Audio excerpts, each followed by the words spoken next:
उस दिन गुरुवार था। तारीख थी 2018 की 13 दिसंबर। कोटा के विशेष न्यायिक magistrate NI act Rajendra Banshilal की अदालत में काफी भीड़ थी। वजह ये थी कि एक नृशंस हत्यारे को उसके अपराध की सजा सुनाई जानी थी। हत्यारे का नाम लालचंद मेहता था और जिन्हें उसने मौत के घाट उतारा था वो थी BSNL की उपमंडल अधिकारी स्वाति गुप्ता। लालचंद मेहता उनका ड्राइवर रह चुका था। उसके अभद्र व्यवहार को देखते हुए स्वाति गुप्ता ने घटना से 2 दिन पहले ही उसे नौकरी से निकाला था। 3 साल पहले 21 अगस्त 2015 की रात को लालचंद ने स्वाति की हत्या उनके घर के बाहर तब कर दी थी जब वो ऑफिस से लौटकर घर पहुंची थी। लालचंद ने स्वाति गुप्ता पर चाकू से 10-15 वार किए थे। इस केस में गवाहों के बयान, पुलिस द्वारा जुटाए गए सबूत और अन्य साक्ष्य अदालत के सामने पेश किए जा चुके थे। दोनों पक्षों के वकीलों की जिरह भी हो चुकी थी। सजा के मुद्दे पर बचाव पक्ष के वकील ने कहा था, आरोपी का परिवार है, उसे सुधरने का अवसर देने के लिए कम सजा दी जाए। जबकि लोक अभियोजक नित्येंद्र शर्मा तथा परिवादी के वकील मनु शर्मा और भुवनेश शर्मा ने दलील दी थी कि आरोपी लालचंद मेहता मृतका स्वाति का ड्राइवर कम केयर टेकर था।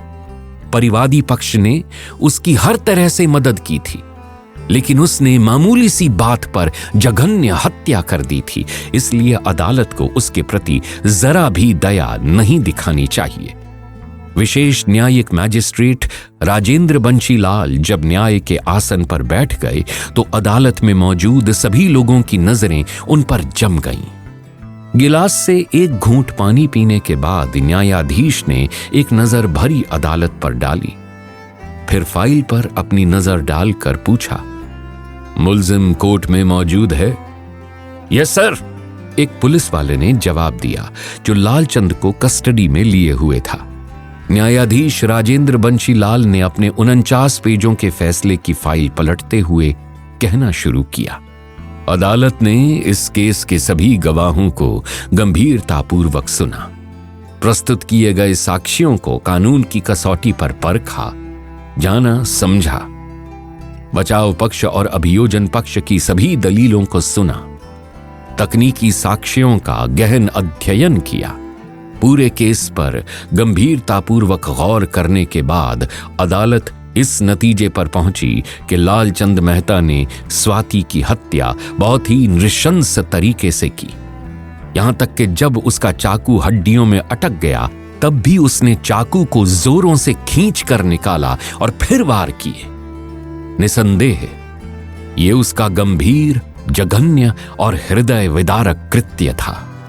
इस केस का निर्णय जानने से पहले आइए जान लें कि 35 वर्षीय गजेटेड ऑफिसर स्वाति गुप्ता को अपनी जान आखिर क्यों गंवानी पड़ी। बुधवार 20 अगस्त 2015 को रिमझिम बरसात हो रही थी। रात गहरा चुकी थी और तकरीबन 9 बज चुके थे। बूंदाबांदी तब भी जारी थी। घटाटोप आकाश को देखकर लगता था कि देर सवेर तूफानी बारिश होगी। कोटा शहर के आखिरी छोर पर बसे उपनगर RK पुरम के थाना प्रभारी जयप्रकाश बेनीवाल तूफानी रात के अंदेशे में अपने सहायकों से रात्रि गश्त को टालने के बारे में विचार कर रहे थे कि तभी टेलीफोन की घंटी से उनका ध्यान बट गया। उन्होंने रिसीवर उठाया तो दूसरी तरफ से भर्राई हुई आवाज आई, सर, मेरा नाम दीपेंद्र गुप्ता है। मेरी पत्नी स्वाति गुप्ता का कत्ल हो गया है। हत्यारा मेरा ड्राइवर कम केयर टेकर रह चुका लालचंद मेहता है। हत्या की खबर सुनते ही थाना प्रभारी के चेहरे का रंग बदल गया। उन्होंने पूछा, आप अपना पता बताइए। जी, E25 सेक्टर कॉलोनी RK पुरम। ठीक है, मैं फौरन पहुंच रहा हूं। कहते हुए थाना प्रभारी ने फोन को डिस्कनेक्ट कर दिया। बेनीवाल पुलिस फोर्स के साथ उसी वक्त घटना स्थल की तरफ रवाना हो गए। उस समय रात के करीब 9:30 बज रहे थे। थाना प्रभारी बेनीवाल अपनी टीम के साथ 15 मिनट में दीपेंद्र गुप्ता के आवास पर पहुंच गए। उनके घर के बाहर भारी भीड़ लगी हुई थी। बेनीवाल की जिप्सी आवास के मेन गेट पर पहुंची। जिप्सी से उतरकर जैसे ही वो आगे बढ़े तो एकाएक उनके पैर खुद ब खुद ठिठक गए। गेट पर खून ही खून फैला था। उन्होंने बालकनी की तरफ नजर दौड़ाई तो व्हीलचेयर पर बैठे एक व्यक्ति को लोग संभालने की कोशिश कर रहे थे, जो बुरी तरह बिलख रहा था। स्थिति का जायजा लेने के बाद थाना प्रभारी बेनीवाल ने फोन करके एसपी सवाई सिंह गोदारा को वारदात की सूचना दे दी। इससे पहले कि बेनीवाल तहकीकात शुरू करते, एसपी तथा अन्य उच्चाधिकारी फोटोग्राफर व फिंगरप्रिंट एक्सपर्ट के साथ वहां पहुंच गए। एसपी सवाई सिंह गोदारा और उच्च अधिकारियों के साथ थाना प्रभारी बेनीवाल बालकनी में व्हीलचेयर पर बैठे बिलखते हुए व्यक्ति के पास गए। पता चला कि दीपेंद्र गुप्ता उन्हीं का नाम था। बेनीवाल के ढाढ़स बंधाने के बाद उन्होंने बताया, सर वो फोन मैंने ही किया था। दीपेंद्र गुप्ता ने उन्हें बताया कि उसकी पत्नी स्वाति गुप्ता बीएसएनएल कंपनी में उपमंडल अधिकारी थीं। लगभग 9 बजे वो कार से घर लौटी थीं। जब वो मेन गेट को बंद करने गईं, तभी अचानक वहां छिपा बैठा उनका पूर्व ड्राइवर लालचंद मेहता चाकू लेकर स्वाति पर टूट पड़ा और तब तक चाकू से ताबड़तोड़ वार करता रहा जब तक स्वाति के प्राण नहीं निकल गए। चीखती चिल्लाती स्वाति लहूलुहान होकर जमीन पर गिर पड़ी। दीपेंद्र की रुलाई फूट पड़ी। उसने सुबकते हुए कहा, अपाहिज होने के कारण मैं अपनी पत्नी को हत्यारे से नहीं बचा सका। बादलों की गड़गड़ाहट में हालांकि स्वाति की चीख पुकार और मेरा शोर भले ही दब गया था, लेकिन जिन्होंने सुना वे दौड़ कर पहुंचे, लेकिन तब तक लालचंद भाग चुका था। एक पल रुकने के बाद दीपेंद्र गुप्ता बोले, संभवतः स्वाति की सांसों की डोर टूटी नहीं थी, इसीलिए पड़ोसी लहूलुहान स्वाति को तुरंत अस्पताल ले गए। लेकिन कहते कहते दीपेंद्र का गला फिर रुंध गया। स्वाति को बचाया नहीं जा सका। मुझसे बड़ा बदनसीब कौन होगा जिसकी पत्नी को उसके सामने वैश्य हत्यारा चाकुओं से गोदता रहा और मैं कुछ नहीं कर पाया। वैश्य हत्यारे की करतूत और लाचार पति की बेबसी पर एक बार तो पुलिस अधिकारियों के दिल में भी हूक उठी। एसपी सवाई सिंह गोदारा ने कुछ सोचते हुए कहा, हत्यारे के बारे में मालूम है, वो जल्द ही पुलिस की गिरफ्त में होगा।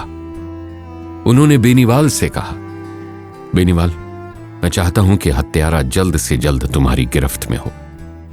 अभी से लग जाओ उसकी तलाश में। इस बीच फिंगरप्रिंट एक्सपर्ट और फोटोग्राफर अपना काम कर चुके थे। और हां, एसपी ने बेनीवाल का ध्यान वहां लगे सीसीटीवी कैमरों की तरफ दिलाते हुए कहा, इस मामले में लालचंद को पकड़ना तो पहली जरूरत है ही, लेकिन ये सीसीटीवी फुटेज को भी खंगालो। फुटेज में पूरी वारदात नजर आ जाएगी। पुलिस की तत्परता कामयाब रही और देर रात लगभग 2 बजे आरोपी लालचंद को रावत भाटा रोड स्थित मुर्गी खाने के पास से गिरफ्तार कर लिया गया। पुलिस ने उसके कब्जे से हत्या में इस्तेमाल किया गया चाकू भी बरामद कर लिया। इस बीच दीपेंद्र गुप्ता की रिपोर्ट पर धारा 402 और 460 के तहत मुकदमा दर्ज कर लिया गया था। गुप्ता परिवार ने खुद पाला था मौत देने वाले को। मौके पर की गई पूछताछ के बाद पुलिस ने स्वाति गुप्ता की लाश मोर्चरी भिजवा दी।